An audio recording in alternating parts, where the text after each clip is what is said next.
来看日本外务省举办的国际红鸭册比赛，咱台湾的漫画家简嘉诚以《晴空下对风少年》这个作品，摕到唯一一个金奖赏。算3月份的时阵会去日本领奖。这个作品是以咱台湾战后铁骑路为背景，国发会档案局嘛，甲伊斗3工做考证，也佮有系统性的整理，互已经封存真久的档案，成做艺文界创作灵感的来源。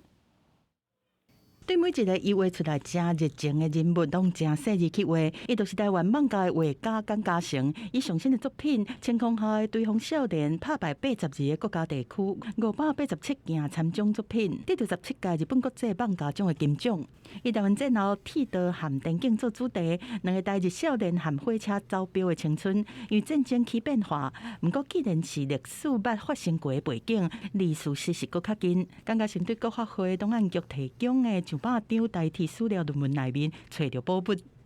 你要先能够去看那些史料，然后有办法吸收跟转译成画面，然后最后转化成就是故事给读者。我觉得那个应该是就是画史料漫画的一个门槛。档案里面有提到怎么修这个铁路，那是有什么步骤、什么工具，以及铁轨运送到底是怎么个运送法？铁道病院台北大空袭，台湾光复战后第一届省运动会的会歌，这珍贵的史料拢透过漫画真活泼来呈现，让大家有更较熟悉的感觉。简嘉诚17年创作的时间，逐本拢是用尽心血，嘛希望把这本漫画放入台湾本土的感情，让更较侪人会当想起历史这段红袂记哩的碎片。记者综合报道。